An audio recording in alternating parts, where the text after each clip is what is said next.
Las puertas de este programa estarán siempre, pero siempre, abiertas a todas vuestras inquietudes. Siempre les hemos dicho, como se dice vulgarmente, por activa y por pasiva, que aquí, en este programa, por lo menos, nosotros no le cerramos ni las puertas, ni las ventanas, ni los garajes a absolutamente nadie. Todo aquel que quiera venir a opinar sobre el tema que desee, reitero, lo recibiremos con los brazos abiertos. Se los digo porque hoy tenemos con nosotros, una vez más, a nuestro muy buen amigo, el doctor Aurelio Chamorro, jefe de cirugía del Hospital de Caravaca, que nos va a acercar un tema que estamos absolutamente seguros levantará por allí en algunos medios algo de escozor.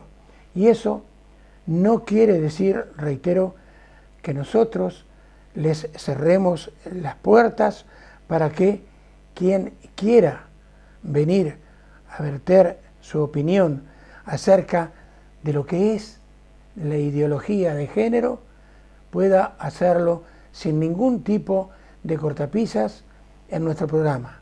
Buenas noches, doctor. Muy buenas noches, Milton. En primer lugar, explicarle un poco a la gente que no sabe de qué va la cosa, ¿qué es la ideología de género? Pues ciertamente hace ya unos años, bastantes años, circula por el ambiente una mentalidad, una manera de enfocar lo que es la propia identidad del ser humano, que rompe con lo que tradicionalmente entendemos por lo que es la naturaleza del hombre como ser humano, hombre y mujer. Y por tanto es una verdadera anulación de las diferencias por sexo, en un intento, digamos, de diseñar no solo nuestra propia conducta, sino nuestra propia identidad natural. Es, por tanto, una ideología que lleva en sí un intento verdaderamente destructivo de todo el enfoque que sostiene, digamos, una sociedad convencional. Hay por ahí, y contésteme usted lo que le parece, quien dice que en vez de llamarse ideología de género, tendría que llamarse ideología de sexo. ¿Por qué lo dicen?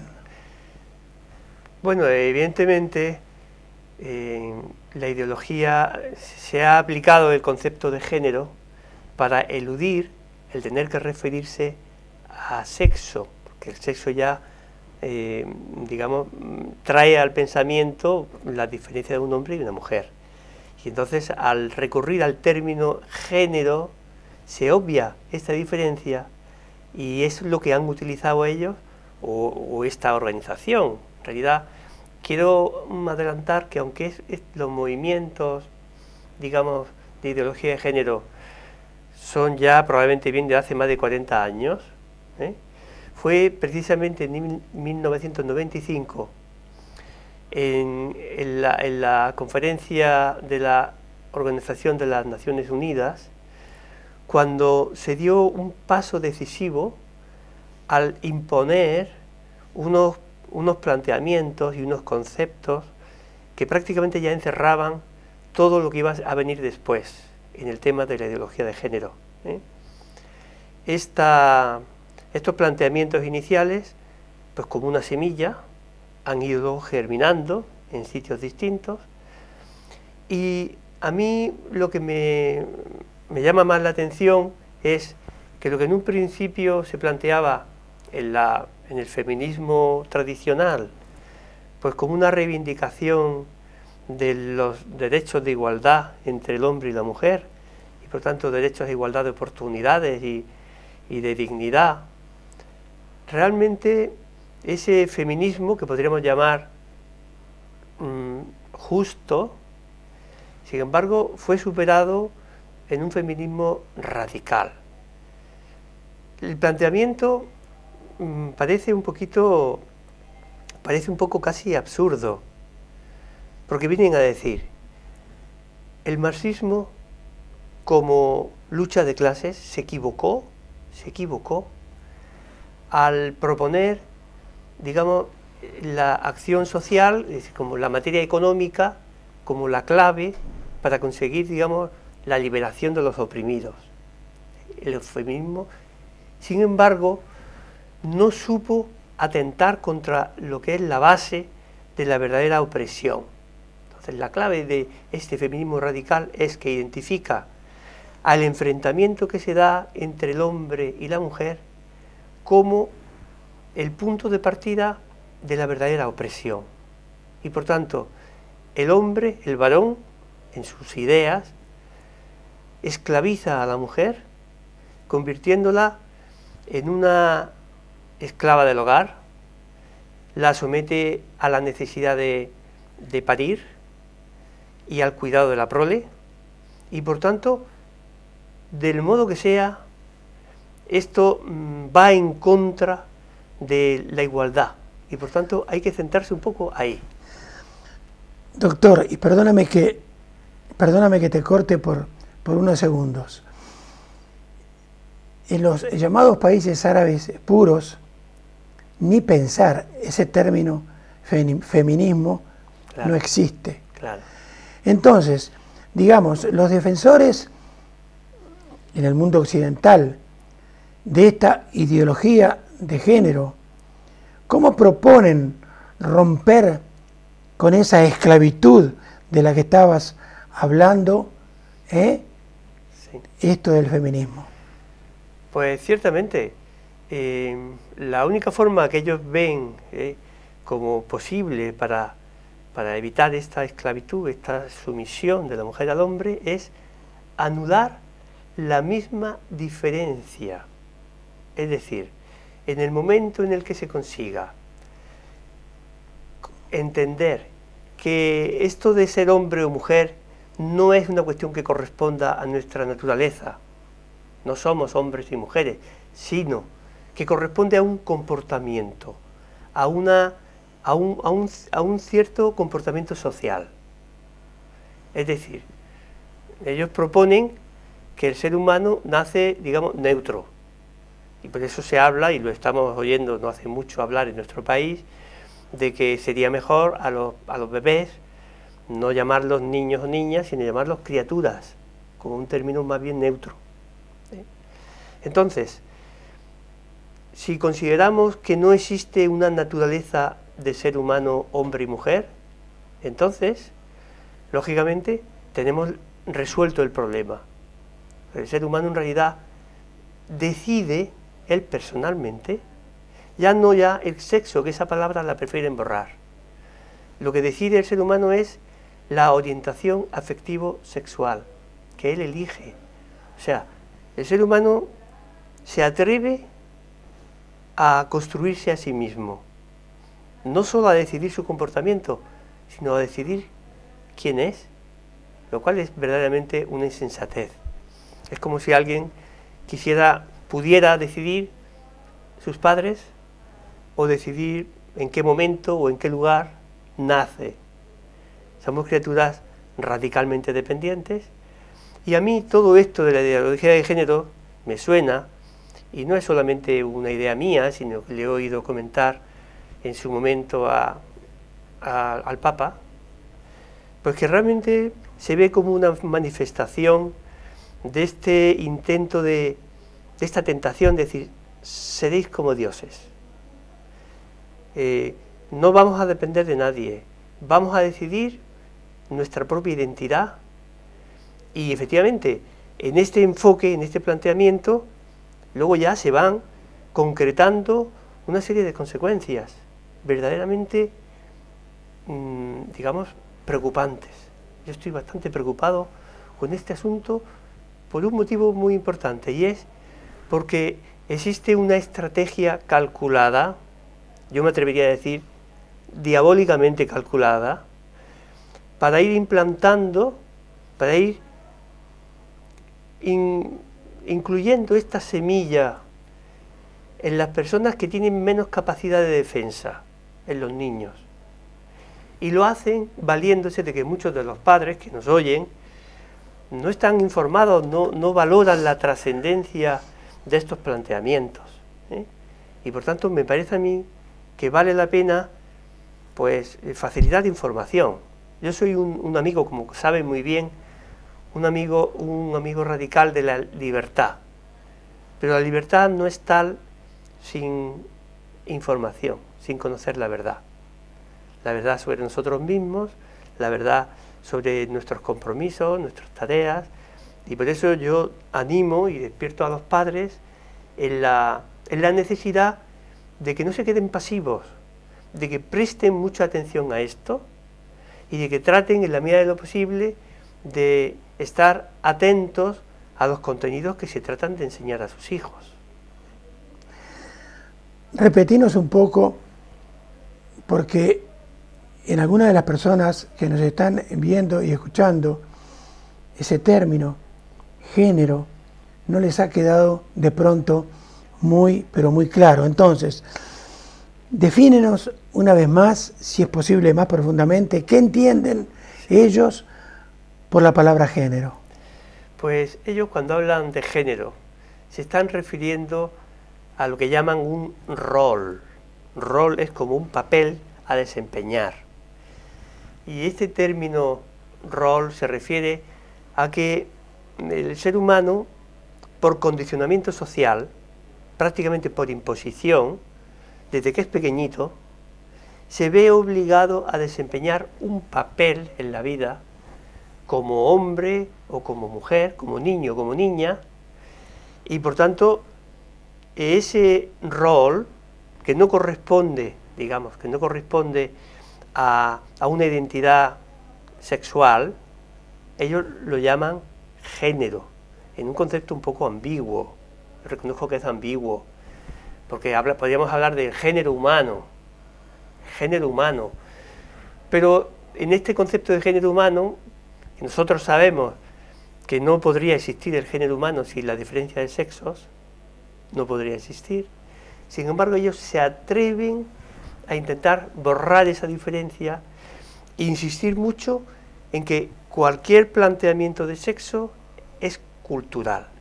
Mira, a mí me ha llamado la atención, en estos días lo estamos viendo, lo hemos oído en la tele, cómo ha surgido una propuesta de control de los niños pequeños en los colegios, en las guarderías, cuando ellos juegan, a ver qué rol desempeñan, haciendo lo imposible por evitar que se definan comportamientos propios de niño o de niña. Es chocante, ¿eh?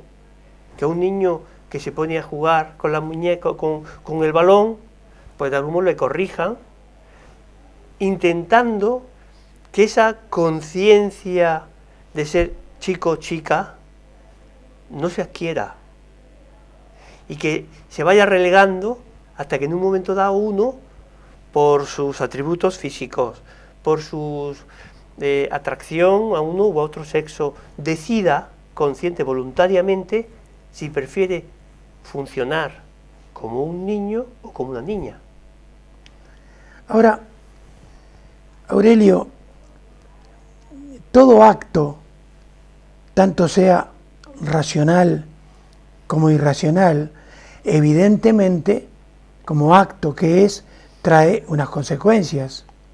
Entonces, ¿qué consecuencias en tu forma de pensar y de ver las cosas traen estos planteamientos?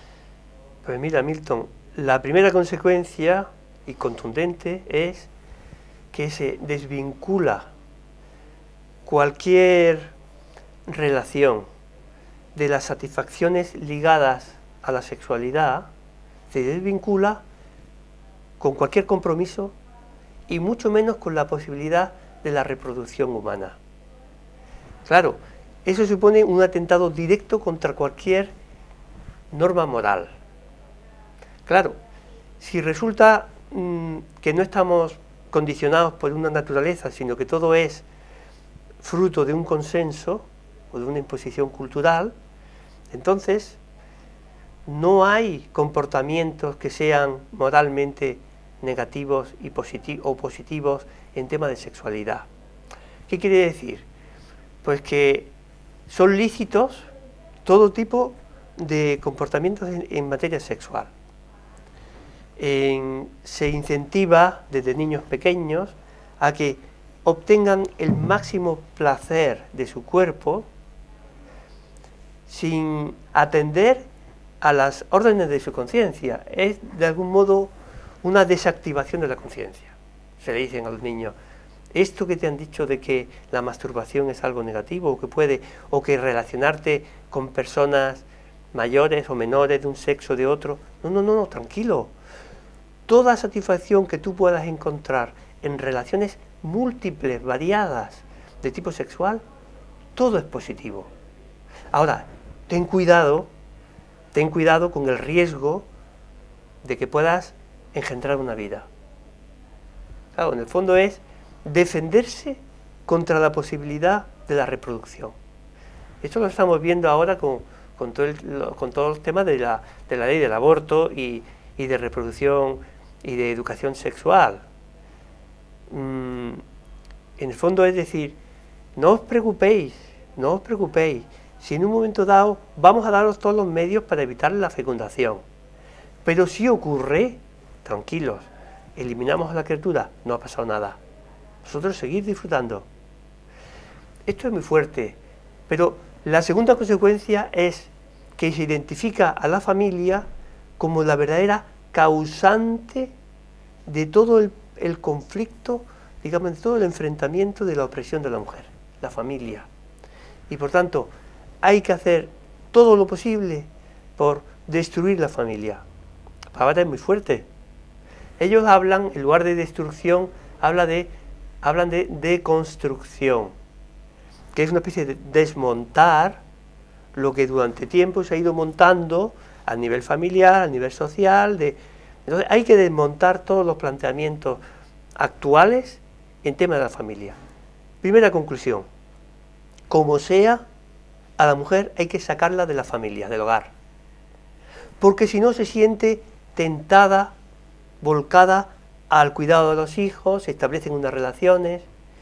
Hay que intentar anular las relaciones del marido con la mujer, las relaciones de los padres con los hijos, todas las relaciones que se dan en el entorno familiar, hay que eliminarlas. La familia es un peligro y por tanto hay que eliminarla. Y entonces los hijos, ¿qué pasa? Bueno, si fuera posible, como decía antes, buscar un modo de reproducción que no obligue a la mujer a parir, perfecto. Una reproducción probablemente pues valiéndose de la biotecnología moderna, una fecundación artificial y extracorpórea, y entonces luego esos hijos, claro, esos hijos no se dan a la mujer como madre que es, para que los cuide, no, es el mismo Estado el que asume la tarea de educarlos. ¿Cómo? Pues con estos planteamientos. Claro, esta es una consecuencia clara. Desde el punto de vista, otra consecuencia fundamental, el tema educación. Pero, sí, perdón. No, yo te pido perdón a ti.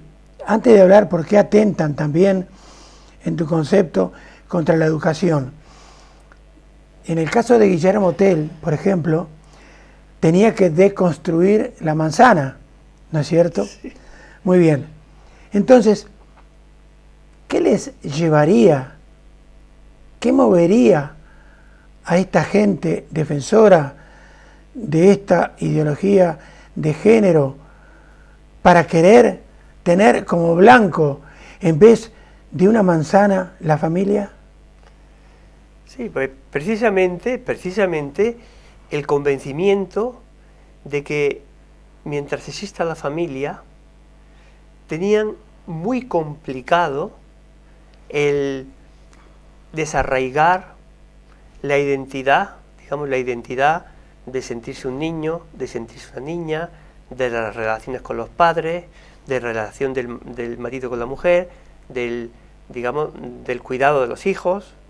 Entonces ellos comprendieron que no tenían posibilidades de intentar instaurar una especie de civilización horrible, por otro lado, porque nosotros, digamos, los seres humanos normales, digamos, y especialmente los cristianos, aspiramos a instaurar una civilización del amor, basada en el servicio, en la generosidad, en la solidaridad. Pero ellos efectivamente, con este planteamiento, buscan un tipo de civilización, entre comillas, que además no tendría futuro a largo plazo, solo a muy corto plazo.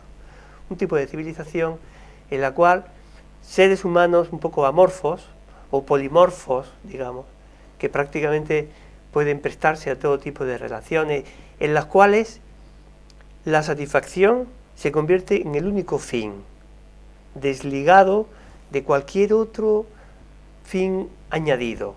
La unión del hombre con la mujer. Es decir, yo tengo una cosa muy clara: si tenemos una configuración diferente, hombres y mujeres, no es casual, no es casual. Es una señal clarísima, evidente, de que hemos sido creados con vistas a la unión. Y de hecho hay una atracción física de hombres y mujeres, que ellos dicen que es una cuestión digamos, cultural, pero que realmente no se tiene. Hay una atracción. Y por lo tanto, esa unión del hombre con la mujer, que hace que de dos se haga uno solo, es precisamente la única manera, la fuente, que permite, digamos, que la misma especie humana se mantenga en el tiempo. Pero claro, hago una observación. Las personas que pusieron en marcha primero este feminismo radical, esta ideología, realmente al paso de los años, que ya son un poco mayores, pues yo hace unos días lo oía y me quedé un poco impactado. ¿Qué había sido de ellas? Bueno, pues es tremendo, porque unas se han suicidado, otras están en psiquiátricos. Prácticamente ha sido inviable a nivel personal para ellas, ¿eh? Y digo porque casi siempre eran mujeres feministas, pues que se han implicado 100%, claro, y es que cualquier atentado contra la propia naturaleza tiene un precio, A mí me llamó la atención una vez que vi un documental en el que se veía un grillo que resultaba parasitado por un pequeño gusano. Y este grillo parasitado cambiaba de comportamiento, sufría una especie de mutación génica que le llevaba a un comportamiento suicida, cosa que era un poco chocante. Y el grillo empezaba a saltar y buscaba necesariamente una piscina o agua y se ahogaba. Y a mí luego esto me ha dado que pensar, porque esto da la impresión de que es inoculación de una idea suicida, porque lleva justamente a un comportamiento que es contrario a lo que es la permanencia individual y la permanencia de la especie. Por tanto, contestando a esa pregunta que me haces, atentar contra la familia era el único modo razonable para ellos de implantar esta ideología. Y ahora sí, yendo a lo de la educación, en este mismo programa estuvimos hablando con el psicólogo don Juan Ruiz del Amor acerca de la educación, en este caso de los adolescentes. Pero, ¿por qué vos nos decís que esta gente atenta contra la verdadera educación? Bueno, hemos hablado tiempo atrás, tú y yo, en otras entrevistas, porque es un tema que a mí me ha importado mucho y a ti también, ya lo sé, y hemos intentado llegar un poco al fondo, al núcleo de lo que es la educación, y quizás la hemos resumido en una frase que es ayudar a que esas personas a las que nosotros queremos, hijos, alumnos, descubran su verdadera identidad y la puedan asumir de una manera consciente y libre. Esa sería un poco la síntesis de lo que es educar. Pero ¿qué pasa cuando esa identidad que nosotros queremos que ellos tomen conciencia, no corresponde a lo que realmente son. Entonces es un atentado a la educación. Precisamente ellos han tenido claro que tenían que hacer un esfuerzo en el área educativa muy intenso. Y empezando cuanto antes de que los niños hayan tenido ocasión de adquirir unos criterios personales.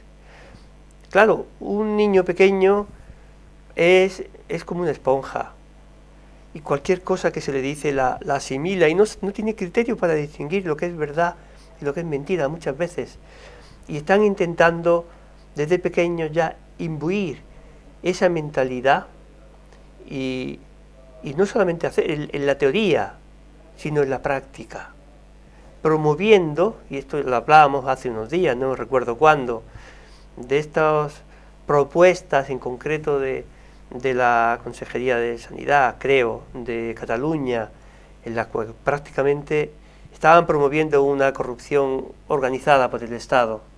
Pero bueno, ¿de qué forma han querido, digamos, inocular esta mentalidad? Digo inocular porque es un poco extraña a lo que nosotros somos. ¿De qué forma? Pues básicamente en un vehículo, en el vehículo de una asignatura que se llama Educación para la Ciudadanía. La asignatura en sí no tiene ninguna pega especial, porque ayudar a que la gente sean mejores ciudadanos siempre es algo muy positivo. Pero ahí, en esa asignatura, digamos, con contenidos más o menos interesantes, se inocula esta idea y se presenta un concepto de familia completamente deteriorado, y se presenta sobre todo un concepto de la propia identidad en estas ideas que estamos hablando.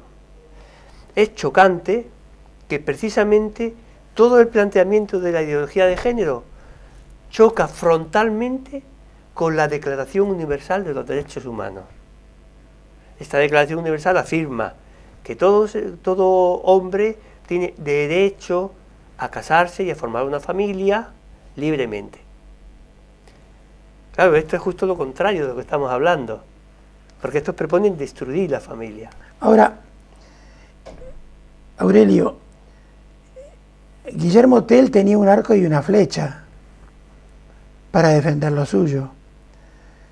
¿Qué tienen entonces, según tu concepto de ver esto, qué tienen los padres para defenderse de esta ideología de género?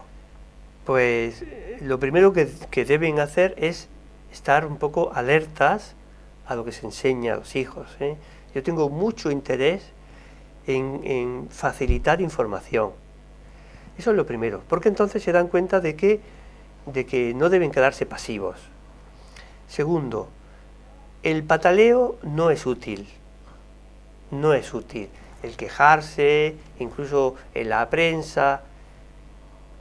Ya ha habido muchísimas, y ahora mismo están en pie, muchísimas quejas formales acerca de la asignatura de educación y sobre todo de estos contenidos.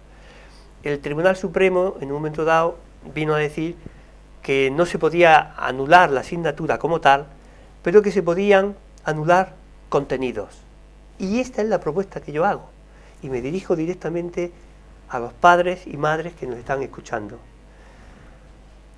Informaros a ver si en los contenidos que se enseñan a vuestros hijos, sobre todo en la asignatura de Educación para la Ciudadanía, está incluida de una forma expresa la ideología de género. ¿Qué debéis hacer en este caso? Pues la única manera que la legalidad actual nos permite es hacer una formulación, una queja, una demanda por la vía legal para que se anulen esos contenidos. Y eso no se hace ni contra el centro ni contra el profesor, sino defendiendo nuestro concepto de la educación a nuestros hijos. Y por tanto yo os animo a que cada uno que no esté de acuerdo con este enfoque, con este planteamiento de la educación, no se quede pasivo, sino se interese y, si es necesario, acuda y ponga una demanda. Yo no quiero que a mis hijos se enseñe esto que viene en este manual de esta asignatura, de este centro. Y con ese asunto se puede conseguir y se consigue que esos contenidos no se transmitan. Como última pregunta por hoy, entonces, porque es un tema arduo, difícil. Aurelio, no depende, y reitero una pregunta, no depende más del profesor que de la asignatura, y te explico la pregunta.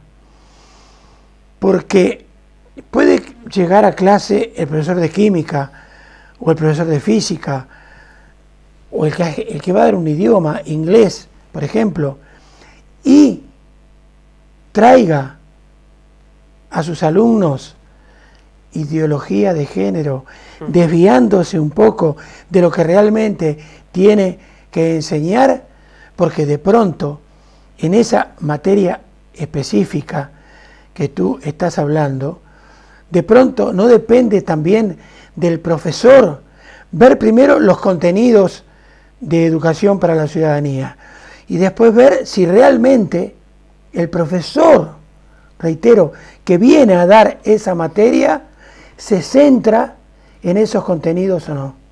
Llevas toda la razón. Evidentemente son dos cosas distintas. Primero, el Estado se ha preocupado y ha invertido cantidades millonarias, y hablo en euros, para formar a más de 4.000 profesores en esta ideología. Esto está claro. Segundo, cada profesor teóricamente debe tener lo que se llama libertad de cátedra, es decir, el derecho a no enseñar cosas en contra de su conciencia. Sin embargo, hay muchos, y yo te puedo contar una anécdota breve, en un colegio de esta ciudad, en un momento dado, de Caravaca, pues un profesor estaba explicando estos conceptos y un niño levantó su mano y dijo: mire, yo no estoy de acuerdo con eso. Y otro niño levantó la mano también, y prácticamente todos los niños levantaron la mano. Y el profesor dijo: no, si tampoco yo estoy de acuerdo, pero me dicen que lo enseñe y lo enseño. Claro, este profesor se estaba descalificando a sí mismo. Claro, se estaba descalificando. Yo pienso que evidentemente que en cualquier materia un profesor no solamente transmite contenidos, sino que de algún modo está contagiando su manera de entender la vida. Y ahí está la integridad personal y lo que hablábamos de algún modo el otro día. En un centro educativo todos los profesores tienen que estar en sintonía con el proyecto. Y si alguien a nivel particular tiene ideas diferentes, tiene que reservárselas, porque lo que prima es, digamos, tirar todos en la misma dirección del carro, como decíamos, ¿eh? Así es que yo estoy de acuerdo contigo, y ahora también me puedo dirigir a los profesores, que si alguno tiene este problema de conciencia, porque no está muy convencido de que pueda presentar como verdad lo que él sabe que es mentira, que tenga la honradez personal, la honradez, para no enseñarlo y para poner los cauces, precisamente para evitar que eso se dé, ¿eh? Eligiendo un manual diferente, o incluso despertando en los mismos padres, que tienen el derecho, que tienen el deber de hacerlo, la inquietud, para que sean ellos los que decidan anular esos contenidos. Muy bien. Aurelio, te agradezco muchísimo el que hayas venido a conversar sobre este tema. Ahondaremos en el mismo en la siguiente entrega de nuestro programa, porque por mi parte yo me voy a mover en el sentido de conocer inclusive los contenidos que tiene esta materia, para que conversemos acerca de ello, que estimo evidentemente es muy, pero muy importante. Muy importante. En 15 días nos reunimos otra vez. Muchísimas gracias, y estaré, si no tenemos ningún problema serio, muy bien, mucho gusto estaré contigo. A ustedes agradecerles una vez más la fina atención que han tenido para nuestro programa, y apenas 7 días y 7 noches nos estarían entonces separando de nuestra próxima entrega. Dios mediante. Hasta entonces.